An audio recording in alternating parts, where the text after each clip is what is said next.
그리스도인에게 믿음은 매우 중요합니다. 그리스도 안에 살게 하는 것도 믿음이고, 또 그리스도인으로 살게 하는 것도 또 믿음이고, 또 마침내 천국에 가게 하는 것도 믿음입니다. 그리고 또 천국에 가면 믿음이 필요 없냐? 그렇지 않을 것입니다. 하나님을 믿는 믿음으로 또 천국에서 사니까, 그러니까 믿음이 영원히 우리에게 필요한 것이죠. 신자들의 삶을 보면 그래서 믿음으로 시작해서 믿음으로 끝난다는 것을 알 수 있습니다.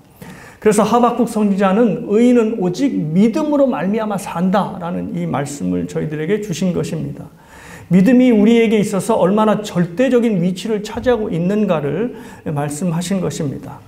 그런데 신자들에게 이렇게 중요한 믿음이 우리에게서부터 나왔다는 게 아니라는 게 놀라운 일입니다.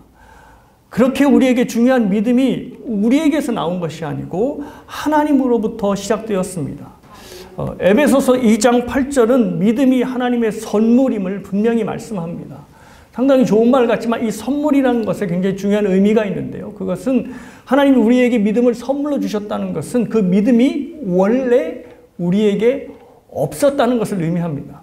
그러니 하나님께서 믿음을 우리에게 선물로 주셨고 그때부터 믿음이 우리 안에서 작동하기 시작한 것입니다.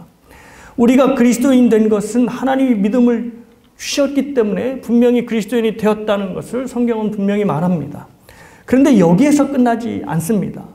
그 믿음을 자라게 하는 분 역시도 하나님이십니다. 고린도전서 3장 6절에서 7절을 읽어드립니다.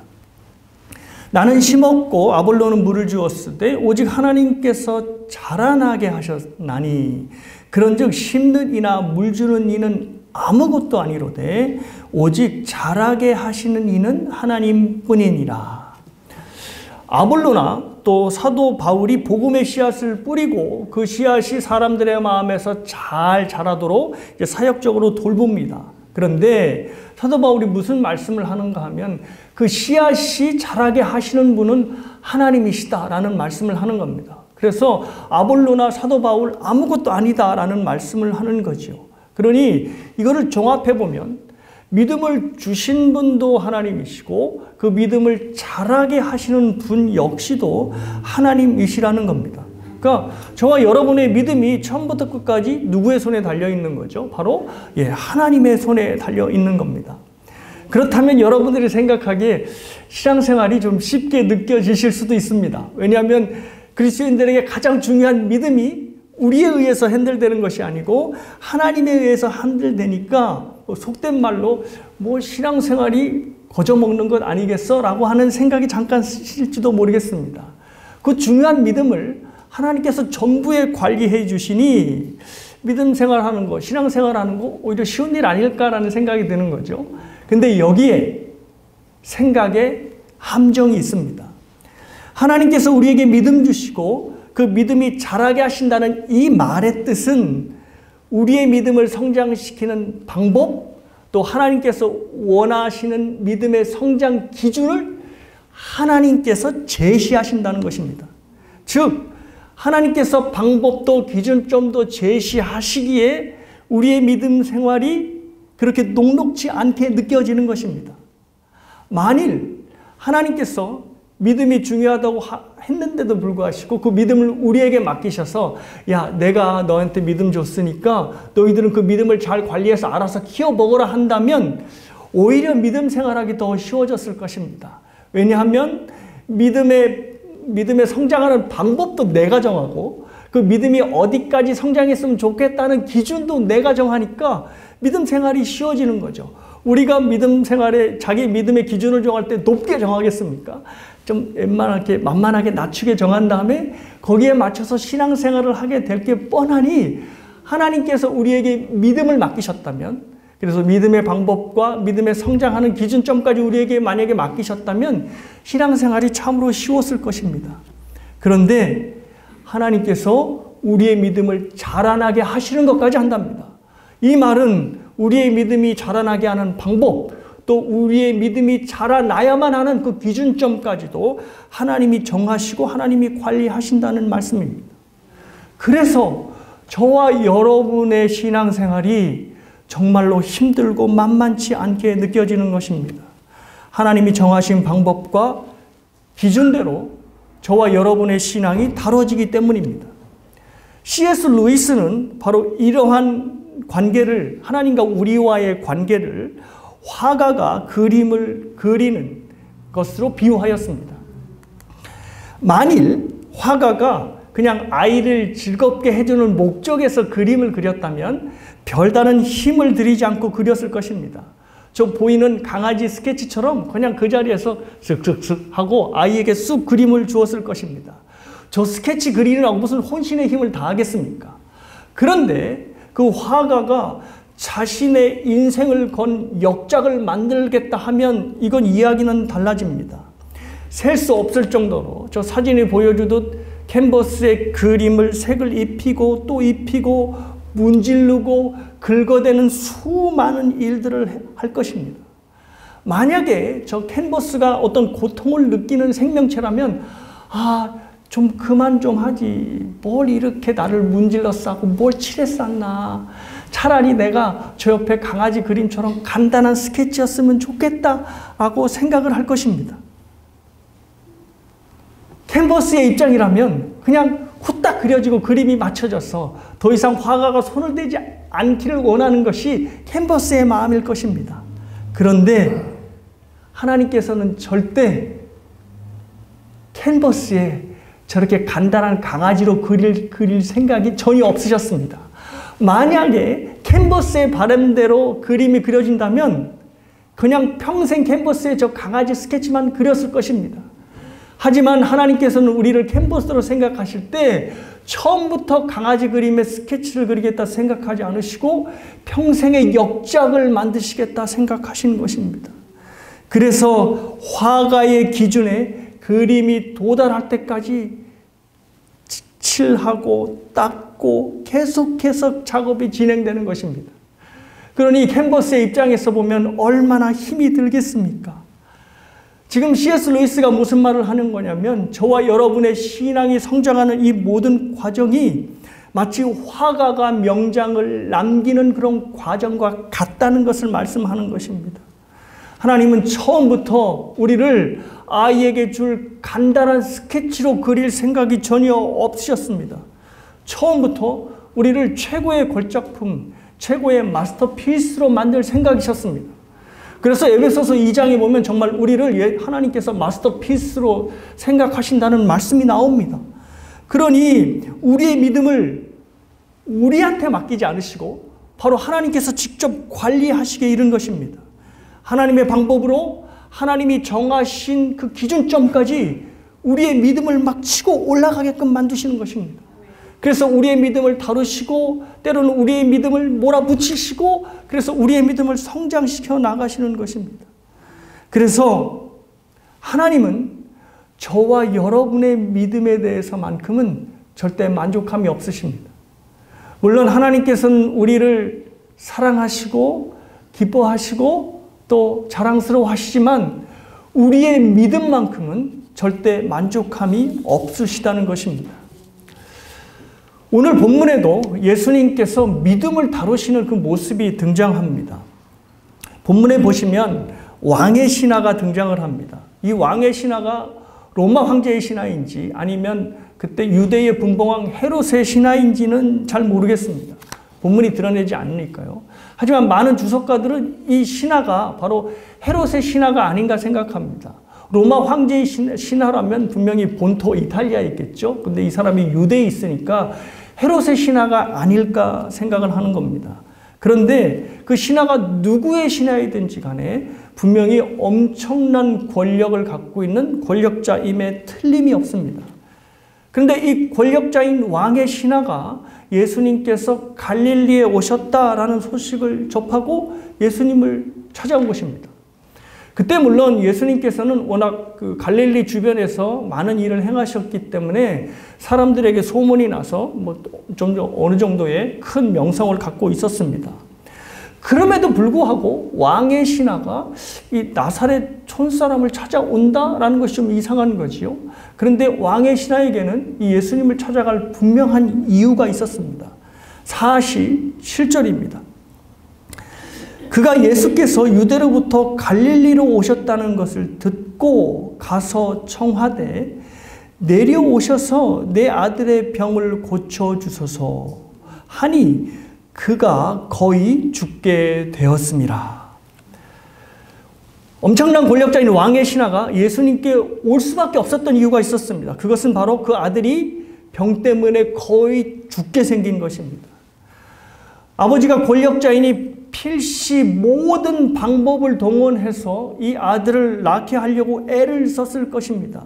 그런데 그러던 차에 이 사람이 예수님이 오셨다는 것을 듣고 예수님을 찾아갔다는 것은 그 모든 방법들이 소용이 없었다는 것을 의미합니다.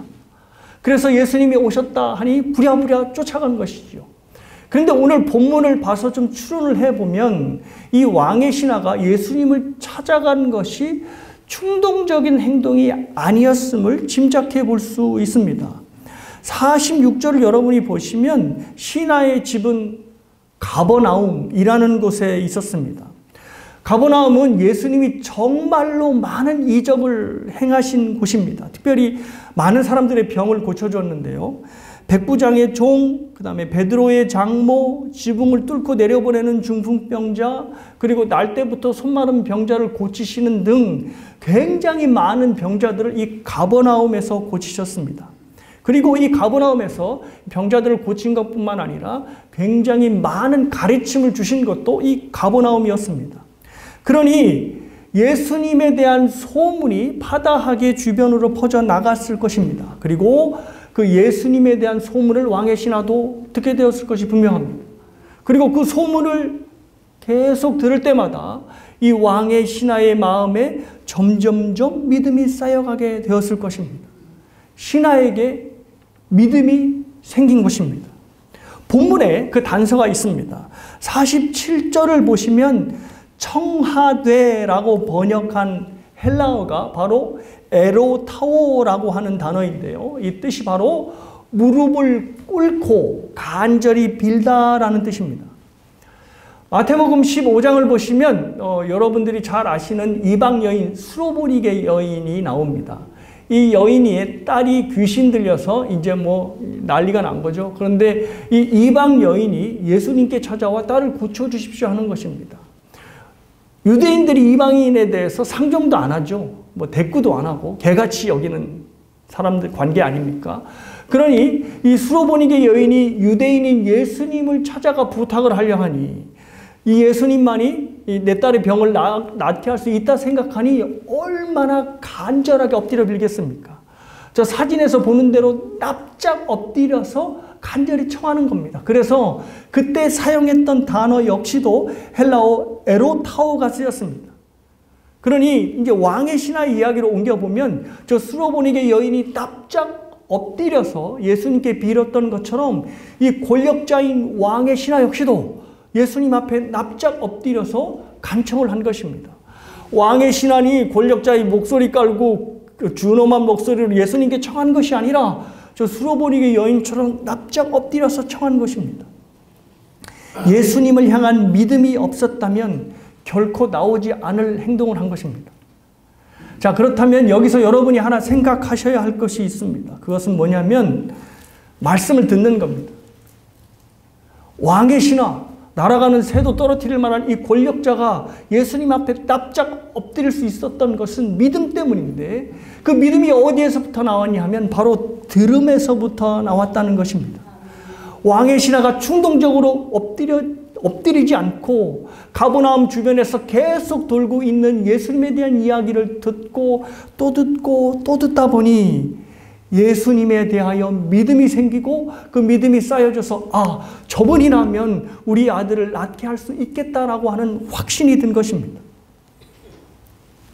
들음을 통해 하나님의 말씀이 귀에 걸리고 그 귀에 걸린 말씀이 가슴으로 내려와 머물게 되는 것이고 또 이 가슴에 머문 말씀이 손과 발로 내려가서 하나님의 말씀이 행동으로 옮겨지는 것입니다. 그래서 믿음이 어떤 이의 인생으로 들어가서 강하게 역사하기 위해서는 말씀을 들어야 합니다.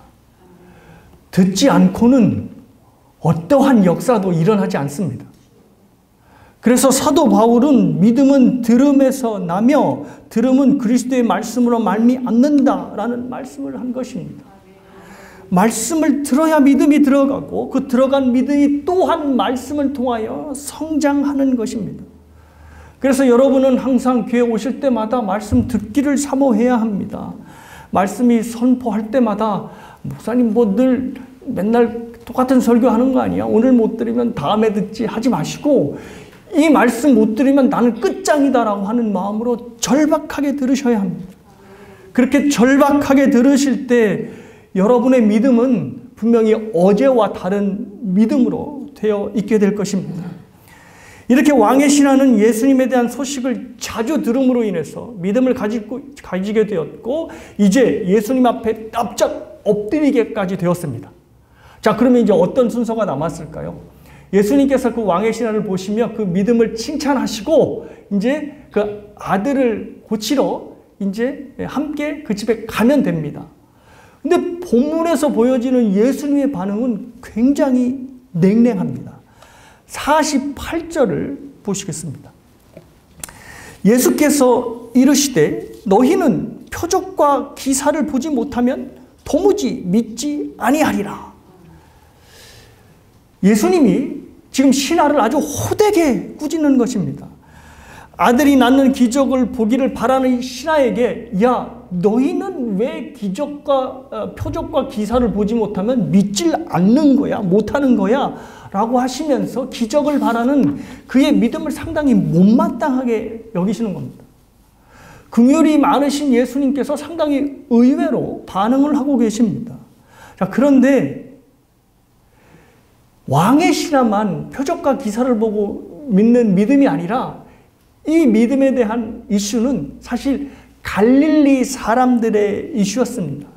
갈릴리 사람도 역시 예수님이 못마땅하게 여기는 표적과 기사를 보고 믿는 그러한 신앙을 갖고 있었습니다. 여러분이 43절을 이제 보시면 43절에서 그 앞에 이제 수가성 여인과 사마리아인들과 이제 쭉 만남이 돼서 이 만남이 끝나서 이제 유다인 갈릴리로 가겠다라고 결정을 하시는 예수님의 모습을 볼 수 있습니다. 뭐 잠깐 리뷰를 하자면 4장 이 앞선 본문 전에 예수님께서는 수가성 여인을 통해 사마리아 사람들을 만났습니다. 사마리아 사람들은 도저히 하나님의 백성들이 될 수 없을 것 같은 사람인데 예수님과의 만남으로 인해서 이들이 하나님의 백성이 되었습니다. 그리고 예수를 그리스도로 영접하게 되어서 심지어 예수님을 이들이 뭐라고 고백했냐면 지난주 생각나시죠? 세상의 구주로까지 영접을 하게 된 것입니다. 그러니 놀라운 믿음의 역사가 일어난 것입니다. 자, 이제 예수님께서 기쁜 마음을 가지고 이제 고향인 갈릴리로 가시면 됩니다. 근데 예수님께서 갈릴리로 가시기 전에 선지자가 고향에서는 높임을 받지 못한다라고 하는 말씀을 갑자기 하시는 겁니다. 당시 예수님은 고향인 갈릴리에서 말씀드렸듯이 대부분의 사역을 하였습니다. 그래서 그 지역에서 이미 유명세를 갖고 계셨습니다.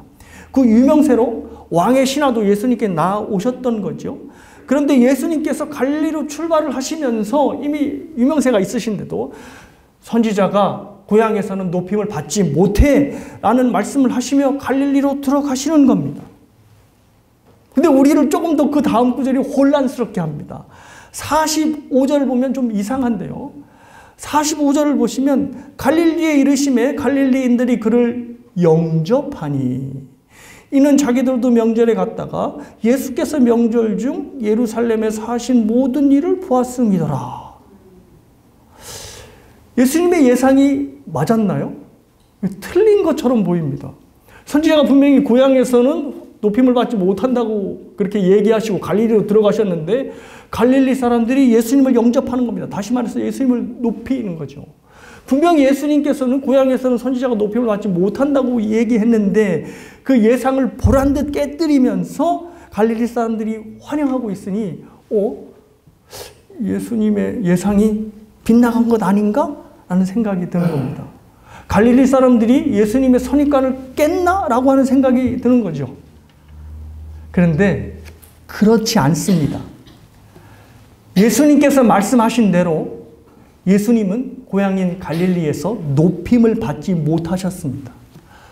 무엇을 보면 알 수 있냐면 44절과 45절을 연결해주는 접속사가 말해주고 있습니다. 44절과 45절을 연결하는 접속사가 헬라어로 운이라고 하는 단어인데요. 그 뜻이 그러므로라고 하는 뜻입니다. 자, 그러면 4절과 45절을 함께 이어서 읽어드리면 이렇습니다. 선지자가 고향에서 높임을 받지 못한다. 그러므로 갈릴리 사람들이 예수님을 영접하였다라는 것입니다. 더 헷갈리시죠? 자, 이제 뭘 보셔야 되냐면 예수님이 고향에서 높임을 받지 못하는 결과가 갈릴리 사람들이 예수님을 영접한 결과로 나왔다는 겁니다. 그래서 접속사가 그러므로라고 하는 접속사가 쓰인 것입니다. 그러니까 갈릴리 사람들이 예수님을 영접한 것은 예수님이 원하시는 그 예수님을 높이는 행동이 아니었던 것입니다. 갈릴리 사람들이 예수님을 영접한 이유는 예수님이 일으키신 표적과 기사를 보았기 때문입니다. 놀라운 기적들을 보았기 때문에 예수님을 영접한 것이지, 예수님을 그리스도로, 예수님을 하나님의 아들로 믿었기 때문에 영접하고 높인 것이 아니었다는 겁니다.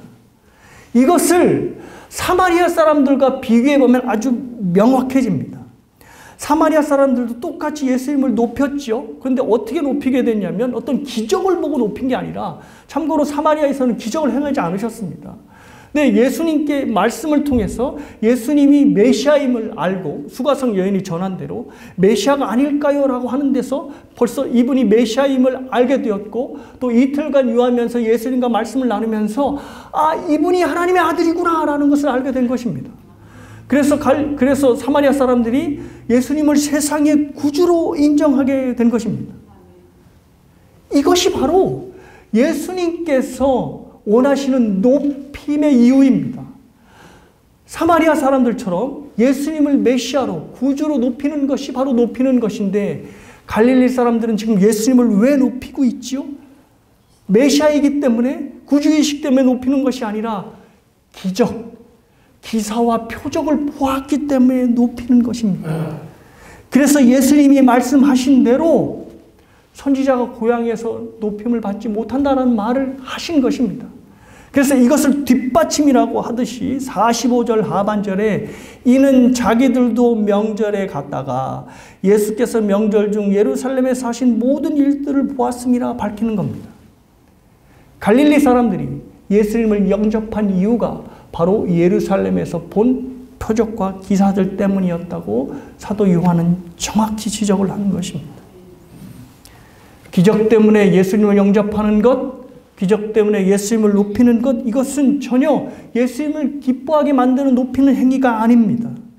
왜냐하면 예수님은 세상 죄를 지고 가는 어린 양으로 믿어야 그것을 높이는 것입니다.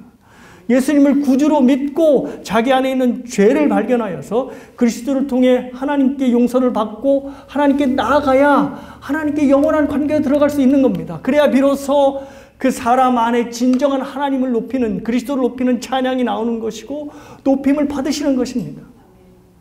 기사 갖고는, 이적 갖고는 그런 믿음이 나아가지는 않는 것입니다. 기적을 통해서 예수님을 믿으면 자신의 문제를 해결하려는 것 그 이상으로 믿음이 나아가지 않기 때문입니다. 자신의 문제가 해결되면 더 이상 예수님을 찾지 않게 됩니다. 기적을 통해서 문제가 해결돼서 예수님 좋다고 하다가 그 문제가 스르르 해결되면 예수님을 잊고 사는 것이 바로 기적 때문에 생긴 믿음의 한계가 되는 것입니다. 문제를 해결하기 위해서 예수님을 찾아왔는데 그 문제가 해결되니 예수님을 떠나게 되는 이유를 만드는 것입니다. 이것의 가장 대표적인 예가 바로 요한복음 6장에 나오는 오병이어의 기적입니다.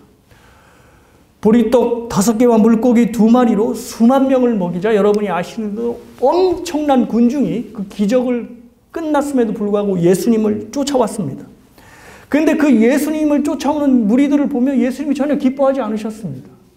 왜냐하면 자기 따르는 사람들이 많이 오면 예수님이 기뻐하셔야 될 거 아니에요. 그런데 예수님이 기뻐하지 않으셨습니다. 그 대신 이 말씀을 하셨습니다. 니들이 나를 따르는 것은 내가 너희들을 배불리 먹였기 때문이 아니냐. 배불리 먹일 떡을 찾지 말고 나를 양식으로, 나를 너희들의 영의 양식으로 먹고 마셔야 한다라는 말씀을 하셨습니다. 6장에서 보실 것이지만. 그러니까 그 사람들이 그 말을 듣고 어떻게 했지요? 뭔 소리야? 거기서는 말이 왜 이렇게 어려워? 알아듣지 못하겠다 했지만 줄이면은 도대체 뭔 소리라는 거야? 라고 하면서 다 떠나갔습니다. 예수님께서 더 이상 먹을 것의 문제를 해결하지 않으실 거라는 것을 사람들이 알자 다 떠나가 버리고 만 것입니다. 참고로 오병이어는 사복음서 전부 다 나오는 엄청나게 큰 대단한 이적입니다. 그러니 그 대단한 이적이 끝났으면 많은 사람들이 예수님의 제자가 되고 믿는 사람들이 늘어나야 될 건데 요한복음은 반대로 얘기합니다. 오히려 많은 사람들이 떠났다라는 이야기를 하는 것입니다. 기적을 보고 믿는 신앙을 예수님께서 반기지 않으시는 이유가 바로 여기에 있습니다.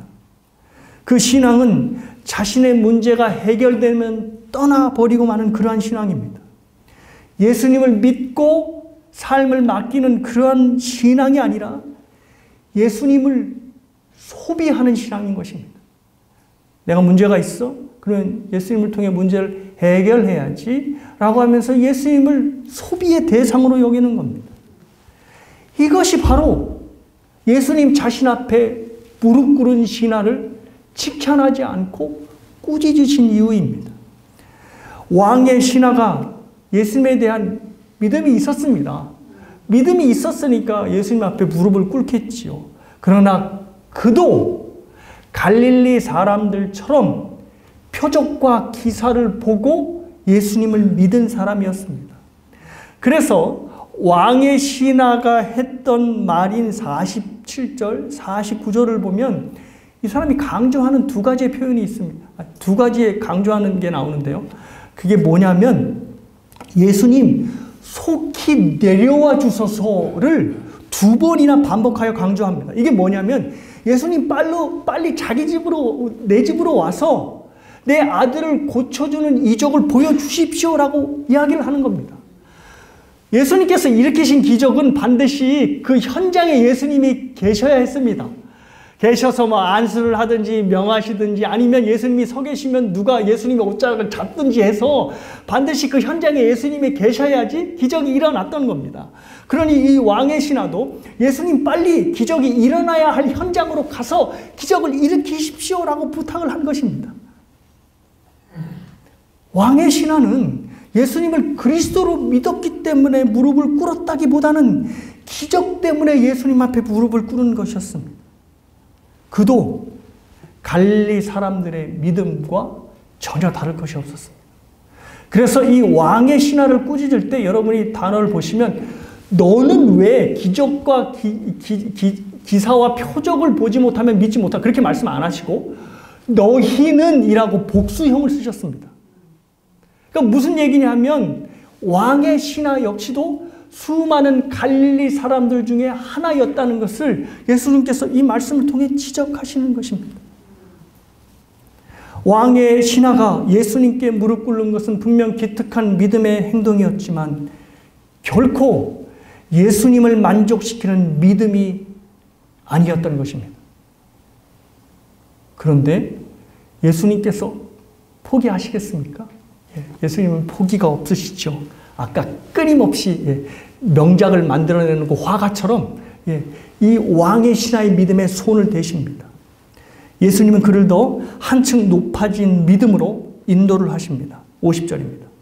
예수께서 이르시되 가라 내 아들이 살아있다 하시니 그 사람이 예수께서 하신 말씀을 믿고 가더니 가라 내 아들이 살아있다라는 이 말이 굉장히 멋있게 들리시죠. 근데 예수님의 입장에서는 왕의 신하의 요청을 단박에 거절하는 것입니다. 나 안 가 너랑 그냥 너 혼자 가 아들이 나 있을 거야 하는 것입니다. 왕의 신하가 이 말을 듣고 저는 기뻐하지 않았다고 생각합니다. 오히려 가슴이 철렁 내려앉았을 것입니다. 예수님이 나랑 안 간다고? 그럼 우리 아들은 이런 생각이 들었을 것입니다. 신하가 생각한 기적은 반드시 그 현장에 가야 합니다. 그래서 안수를 했던 외치던 아니면 달리다고 이렇게 얘기하듯이 뭔가가 현장에서 기적이 일어나야 자기 아들이 살 수 있다고 생각했습니다. 그런데 아들이 있는 곳으로 가지 않고 또 가라, 아들이 나왔다 라는 말을 하는 것입니다. 딴 거 생각하지 말고 내가 선포한 이 말만 붙잡고 가라, 그러면 되는 거야 라고 말씀을 한 것입니다. 무엇이죠? 예수님께서 신하의 믿음을 한 단계 더 끌어올리고 싶으셨던 것입니다. 말씀으로 불가능을 가능하게 하시는 분이 바로 예수님이신 것을 믿게 하고 싶으셨던 것이고, 기적으로 자신의 문제를 해결하는 소비의 신앙이 아니라 이제 모든 전적인 영역에서 예수 그리스도를 자기의 주인으로 모시는 그러한 신앙으로 끌어올려지기를 원하셨던 것입니다. 결과는 어떻게 됐죠? 우리 읽으신 대로 예수님의 요구대로 이 왕의 신하는 순종하였습니다. 예수님을 하나님의 아들로 믿고 그 말씀만을 의지하는 성숙한 믿음으로 이 사람이 나아간 것입니다. 그 결과 아들이 살아났습니다. 53절을 보니 아들이 살아있다라고 하는 말씀이 떨어지자마자 그 아들이 쫙 하고 난 것입니다. 자, 그런데 아들 낳은 것으로만 끝나지 않았습니다. 뭐가 어떻게 됐죠? 온 집안 사람이 예수 그리스도를 믿게 되었다라고 되었습니다. 이 온 집안 사람들이라고 하는 말에는 누구도 포함되어 있을까요? 바로 거의 죽어가는 아들도 포함되어 있었습니다. 그러니까 아들은 육적인 생명을 살게 되었을 뿐만 아니라 하나님이 주시는 영원한 생명까지 얻게 되어진 것입니다. 예수님께서 요구하시는 믿음의 수준으로 이 왕의 신하가 딱 그 믿음의 수준으로 올라서자 온 집안 식구들이 영생을 축복으로 받는 결과가 이어진 것입니다. 이 모든 것이 예수님께서 왕의 신하를 위해 마련하신 믿음의 길들을 걷게 하심으로 생긴 결과였습니다. 사랑하는 여러분, 주님께서는, 하나님께서는 우리들의 믿음을 위하여 믿음의 길을 걷게 하십니다. 말씀만을 붙들어야 할 만큼 절박한 길을 우리에게 주시기도 하시고, 그 상황 속에서 그 길 한복판에 하나님을 향해 무릎을 꿇게도 하십니다.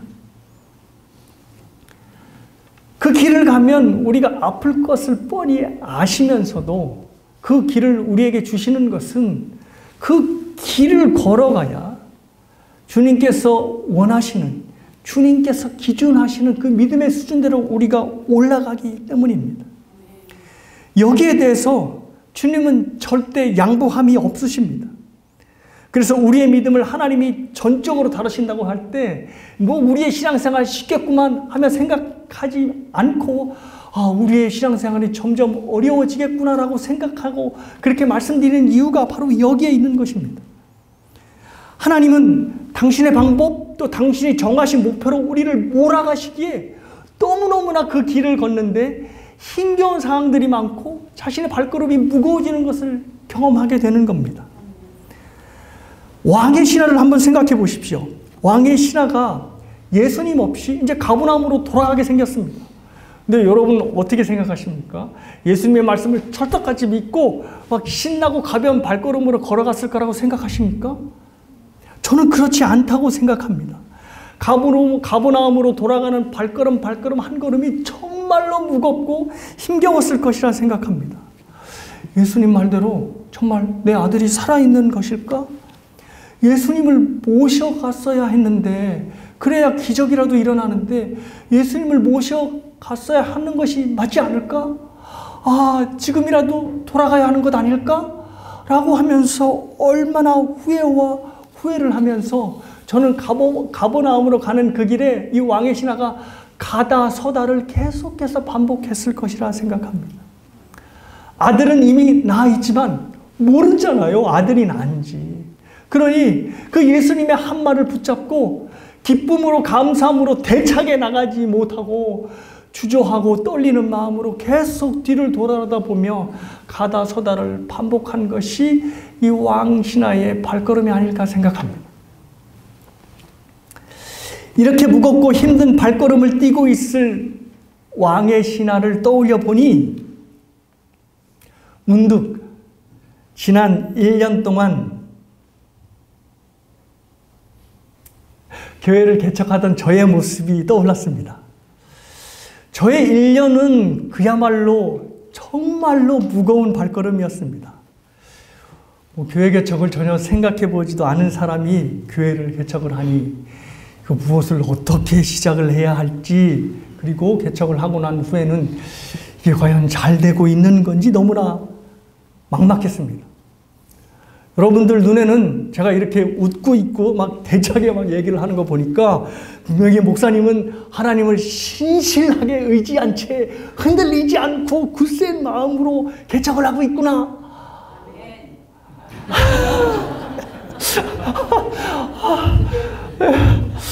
근데 죄송하지만 아니었습니다.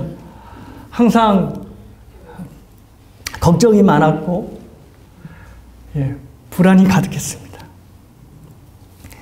교회 개척의 기억자도 모르는 사람이 왜 개척을 했을까? 하나님의 뜻은 다른 데 있는데 내가 괜한 일을 벌린 건 아닌가? 1년도 안 돼서 교회가 없어지는 건 아닌가? 라고 하는 생각이 저의 무거운 발걸음을 떼게 만들었습니다. 그리고 그 무거운 발걸음을 내딛다 보니 1년이 된 것입니다.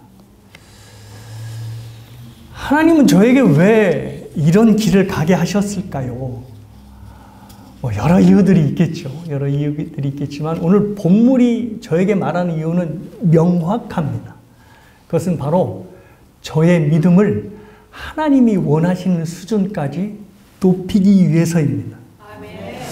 교회를 개척하는 길을 걷게 하심으로 그 길에서 하나님의 인도하심을 바라보고 그 인도하심만 의지하여서 믿음 생활을 한번 해봐라. 그래서 이전과는 다른 믿음을 너도 좀 가져야 하지 않겠냐 하면서 저에게 개척교회의 길을 허락하시는 겁니다. 여러분도 마찬가지라 생각합니다. 저와 함께 은샘교회를 세우는 길을 함께 걷게 하시면서 하나님의 인도하심만을 바라보라는 것이겠지요. 그리고 하나님의 인도하심에 전적으로 의지하여서 정말로 너희들의 믿음도 이전과는 다른 믿음으로 성숙해 보거라 하는 요구를 저희들에게 하실 것입니다. 하나님이 걷게 하시는 길은 모든 길이 다 의미 있고 감사한 길입니다. 하지만 그 길이 항상 감사하고 평안하고 기쁜 길만은 아닐 것입니다. 때로는 왕의 신하처럼 불안하고 후회스럽고 돌아가고 싶은 길도 될 것입니다. 하지만 분명한 것은 왕의 신하의 이야기를 보니 행복한 결말이 기다리고 있다는 것입니다. 그렇죠? 행복한 결말이 기다리고 있죠. 이미 다 낳은 아들이 기다리고 있으니까요. 그리고 그 행복한 결과의 내용은 우리의 믿음이, 저와 여러분의 믿음이 어떠한 하나님의 말씀이라도 그 말씀을 딱 붙잡고 나아갈 수 있고 순종할 수 있는 믿음이 바로 행복한 결말의 내용이 아니겠습니까? 설교를 어떻게 마무리할까 고민을 하다가 아까 황하정 사모님이 했던 그 찬양의 가사로 설교를 마무리하는 게 낫겠다는 생각이 들어서 그 가사를 읽어드리는 것으로 설교를 마무리하겠습니다. 나의 눈가에 주름이 지고 눈물이 많아졌습니다. 잠시 눈 감고 뜬 것 같은데 어느새 여기 있습니다. 가슴 아픈 날도 많았고 기쁜 날도 있었습니다. 짧은 여정을 뒤돌아보니 하나님의 은혜입니다. 지금까지 나의 여정은 모두 하나님의 은혜라. 지금까지 나의 모든 여정 인도하셨네. 나의 남은 모든 여정을 모두 하나님께 맡기리라. 나의 모든 삶 마치는 날까지 붙드시리. 어느 인생길을 여러분이 걸어가시든 다른 것, 이것만은 잊지 않으셨으면 좋겠습니다. 뭐냐면 그 길은 하나님께서 우리들의 믿음을 위해 걷게 하신 길이라는 겁니다. 아까도 말씀드렸지만 이 길을 걷는 것에 있어서 하나님은 절대 양보함이 없으십니다. 그 길을 걸어야 저와 여러분의 믿음이 하나님이 원하시는 수준으로 올라가기 때문입니다. 그러니 이미 저와 여러분이 그 길을 걸어가시기로 하셨다면 왕의 신하처럼 뒤돌아보면서 야, 이거 잘못된 거 아니야? 그런 마음보다 기쁘고 감사한 마음으로 그 길을 가셨으면 좋겠습니다. 그래서 그 길의 끝에 두 팔 벌고 서 계신 우리 주님을 기쁘게 만나시는 저와 여러분이 되시길 주님의 이름으로 축복합니다.